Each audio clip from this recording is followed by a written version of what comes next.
Yung payo mo na yan, pang ano lang yan, pang gwapo lang yan. Pag gano'n ang mga lumalabas sa bibig nyo, huwag kayong umasa na makakapul kayo. Dahil ang pinapakita nyo sa inyo o ang pinaiiral nyo sa sarili nyo ay ang takot or fear nyo na ma-reject kayo or magkamali kayo. Eh, what's up mga ropa? Makulimlim at mukhang uulan na umaga sa ating lahat. Ito po ang yung lingkod, Suplado Moto.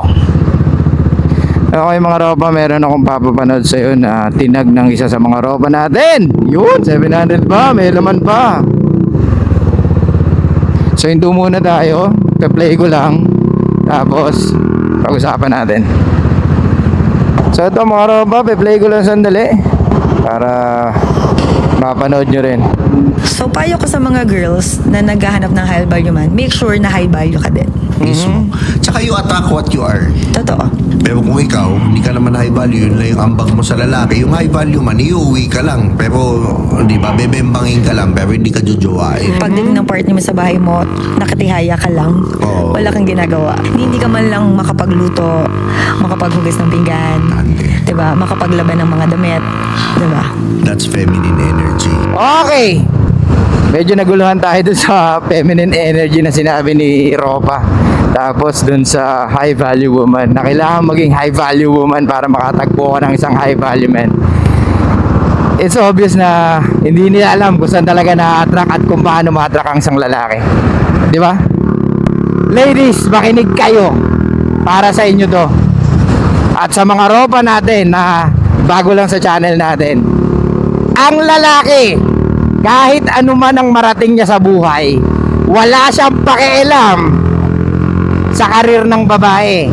If kung ang ibig sabihin nitong babae na to ay ang pagiging high value woman is dapat maging successful ka or maging mapera ka or mataas ang maging status mo sa buhay, nagkakamali kayo.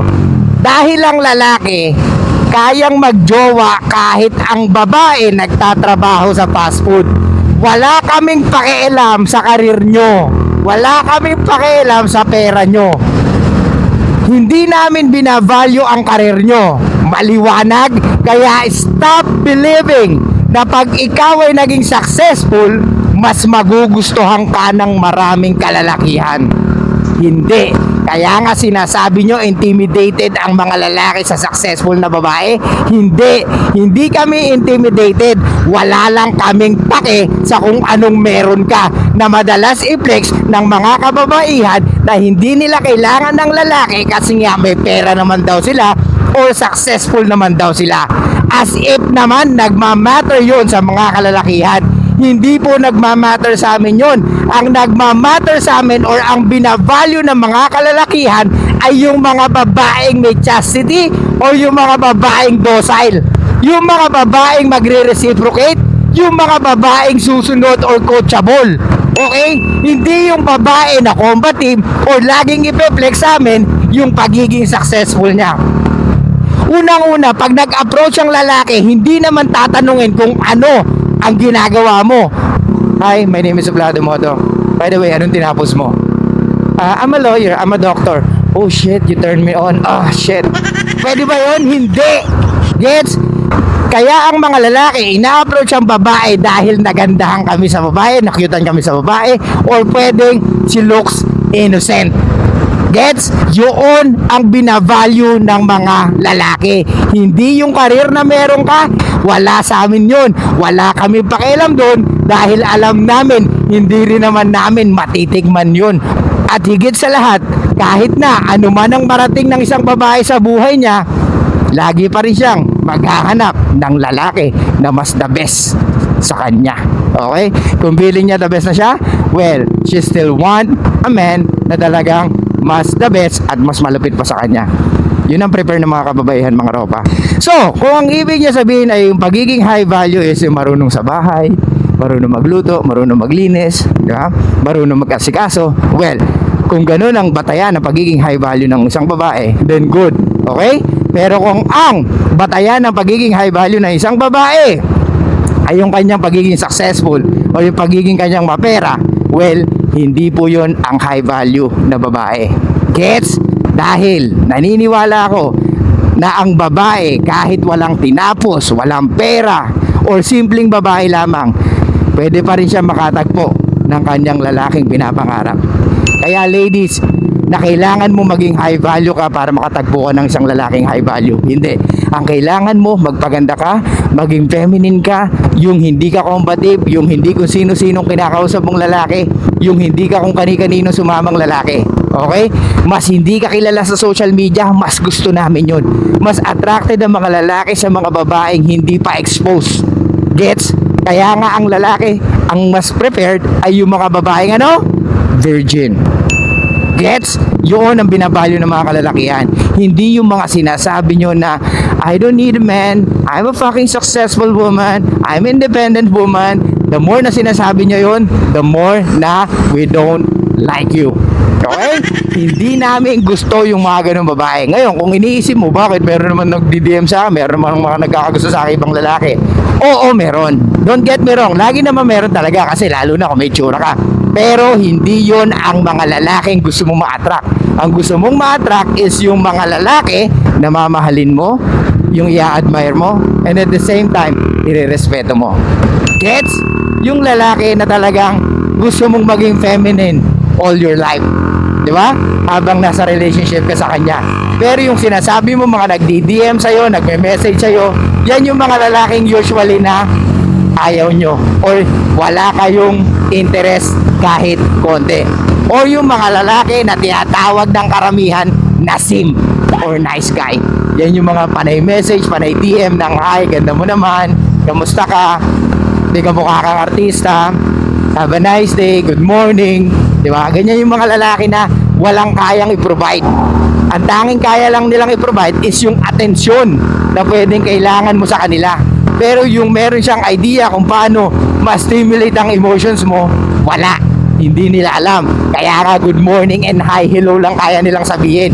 Kasi wala silang alam. Wala silang experience sa mga kababaihan. Hindi nila alam ang nature ng mga kababaihan. Kaya ganun sila. Okay, balik tayo dun sa sinasabi ni Ropa na that's a feminine energy. Hindi ko alam kung ano yung feminine energy doon. Para sa akin, ang feminine energy is yung babaeng babae ka. Magandang maganda ka. Sumusunod ka sa boyfriend mo, sa asawa mo. Kasi tiwala ka sa bawat desisyon niya.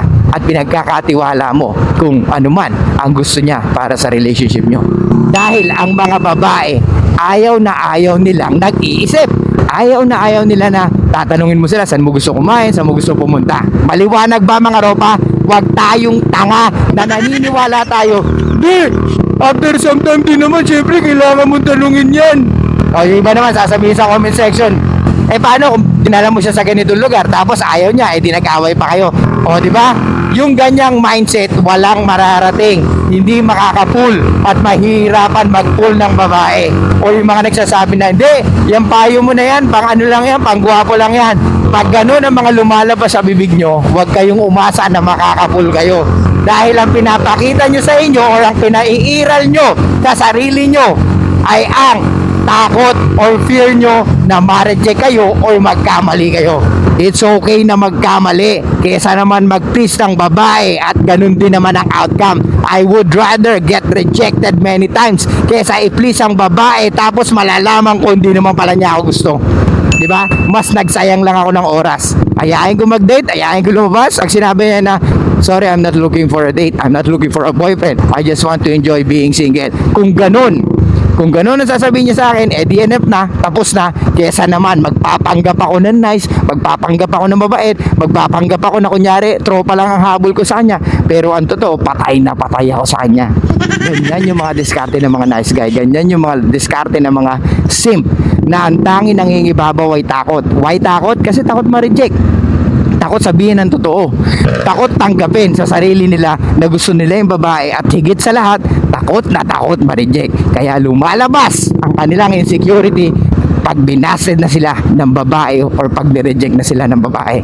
Ganyan yung mga lalaking nagre-resent sa mga babae, yung hindi kayang tanggapin ang rejection ng mga babae. Balik tayo. Ladies, ulitin ko, hindi nyo na kailangan maging high value woman. Pero kung ang batayan ng pagiging high value woman ay marunong ka magluto, marunong ka sa gawaing bahay, then you must do that. Pero kung sasabihin mo na ang pagiging high value woman ay dapat maging successful ka, well, nagkakamali ka. Uulitin ko uli. Mga ropa ko, ladies, ang binavalue nating mga lalaki ay hindi yung pagiging successful niya o yung pagiging mapera niya. Ang binavalue nating mga lalaki ay kung paano siya mag-reciprocate, kung paano niya tayo pagkatiwalaan, yung pagiging docile ng babae, at higit sa lahat, reciprocal siya. Okay? So tandaan nyo yan mga ropa, yaan ang binavalue natin, hindi yung sinasabi nilang pera nila or career nila. Gets? Kaya ladies, kahit wala kayong tinapos, kaya nyong kumuha ng lalaking high value. Kumpara sa lalaki, walang narating sa buhay, mahihirapan talaga siya. Okay? So anong gawin natin dito mga ropa? We can date down. Kaya natin makipag-date sa pinakasimpleng babae. Kaya pumili kayo ng mga babae na talagang sumusunod at kayang sumunod sa leadership nyo. Okay? So lang guys, thank you so much. I'll see you guys next time. Show love, peace out, and be fucking mysterious mga ropa. Abot na tayo na ulan.